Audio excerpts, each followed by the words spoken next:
In 2008, the global financial system almost stopped breathing. Banks that had existed for more than 100 years suddenly collapsed in a matter of days. Stock markets erased trillions of dollars. Millions of people lost their homes. And the strange part? Just a few years before the crash, everyone believed the system had become safer than ever. Economists had new models.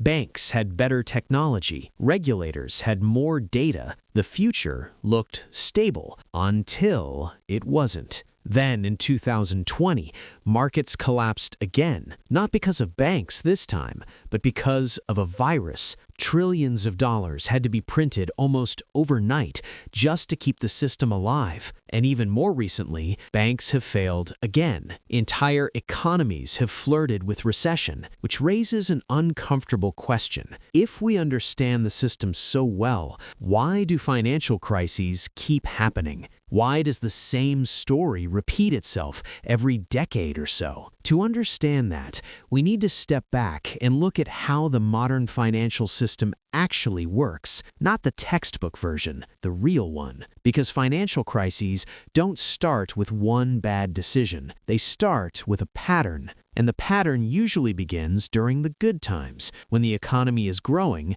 people feel confident. Businesses expand, investors take more risks, banks start lending more money, credit becomes easier to get. At first, this looks healthy. More loans mean more investment. More investment means more growth. But something subtle begins to change. When money becomes easy, people start making decisions they wouldn't normally make. Investors begin chasing higher returns.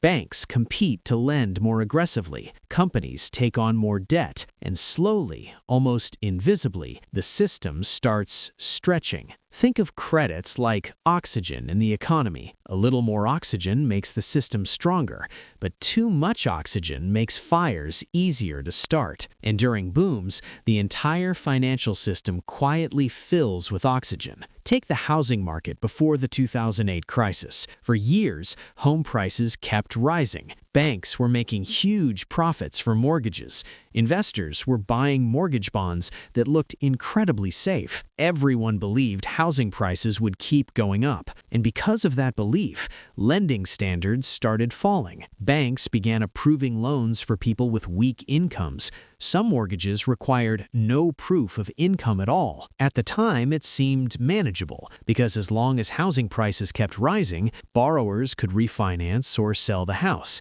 The system worked as long as prices never stopped rising. And that's the hidden math behind many financial crises. They rely on a single assumption, that the future will look like the recent past. When prices go up for long enough, people start treating that trend as a law of nature. But markets don't work that way. Eventually, something changes. Interest rates rise. Growth slows. A shock appears somewhere in the system. And suddenly, the same leverage that made everyone rich during the boom starts working in reverse. This is where things get dangerous, because the modern financial system is built on debt. Debt allows economies to grow faster, but it also makes them fragile. If too many borrowers can't repay their loans, banks face losses. If banks face losses, they stop lending. If lending stops, businesses struggle to operate. And once credit freezes, the entire economy can seize up. This chain reaction happens faster than most people expect. During the 2008 crisis, some major financial institutions collapsed in just a few days. Companies that were considered stable suddenly became toxic overnight, because once trust disappears from the financial system, everything moves quickly. Banks stop trusting each other. Investors panic, liquidity vanishes, and markets fall much faster than they rose. But here's where the story becomes even stranger. Financial crises don't just happen because people make mistakes. They happen because the system almost encourages those mistakes. During long periods of stability, risk slowly becomes invisible. When investors experience years without a major crash, they begin assuming the system is safe. Risk models start showing smaller probabilities of failure. Banks feel comfortable taking on more leverage. Regulators loosen restrictions. happens. Ironically, the safer the system appears, the more dangerous it often becomes. Economist Hyman Minsky described this decades ago with a simple observation: stability creates instability. The longer a financial system goes without a crisis, the more risk quietly builds beneath the surface. Because people adapt to the calm. They borrow more. They speculate more. They assume someone else will absorb the risk. And for a while, it works. Profits grow. Asset prices climb. Everyone feels smarter. Until the moment the cycle breaks. At that point, something fascinating happens. The same institutions that were aggressively taking risks during the boom suddenly become extremely cautious. Banks tighten lending standards, investors rush towards safe assets, businesses cut spending, and the system swings from overconfidence to fear. This is why financial crises often feel sudden, but in reality, they build slowly for years. The collapse is fast. The buildup is quiet. Now here's the uncomfortable part. Even after a crisis happens, the cycle doesn't disappear. Governments step in to stabilize the system. Central banks lower interest rates. Liquidity floods the markets. These actions are necessary to prevent total collapse, but they also reset the cycle. Cheap money returns.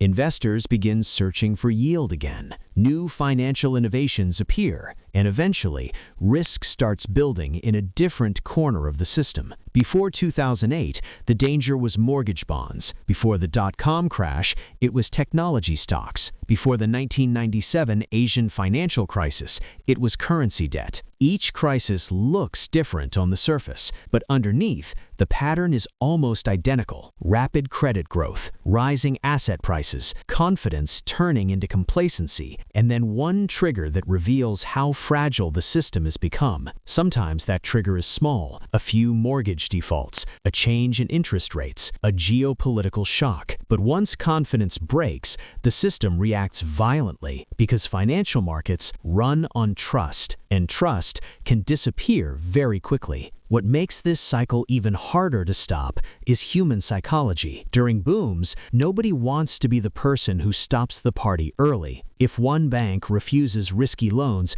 while competitors continue lending, that bank loses profits. If one investor avoids a booming market while others make money, they look foolish. So even when people sense danger, they often keep participating. Not because they are irrational, because the incentives push them in that direction. This creates a strange situation where everyone knows risk is building, but nobody wants to be the first to step away until the crash forces everyone to step away at once. That's the moment financial crises become visible, but by then, the damage has already been done. And this raises a deeper question about the structure of modern economies. Our entire system is built on growth, powered by credit. Without borrowing, economic expansion slows. But with too much borrowing, instability grows. So policymakers constantly walk a narrow line: encourage growth but prevent bubbles, allow innovation but control risk, provide liquidity but avoid moral hazard. It's a balancing act that has never been perfectly solved because financial systems are not machines. They are networks of humans. Humans who chase opportunity. Humans who underestimate risk. Humans who forget the last crisis faster than they expect. And that might be the most uncomfortable truth of all. Financial crises aren't rare accidents. They are recurring features of a system built on confidence, leverage, and human behavior. Every generation believes it has designed a safer financial world, better regulations, smarter models, more sophisticated markets, and for a while, that belief feels justified until the next cycle quietly begins. Somewhere in the system today, leverage is building again. Some asset is rising faster than it should. Some new financial structure is being called safe. And right now, it probably looks completely reasonable. because that's how every financial crisis begins, not with panic, but with confidence, which leaves one final question. If crises are not random events, but predictable cycles of optimism and leverage, then the real mystery isn't why financial crises happen. The real mystery is why we keep believing the next one won't.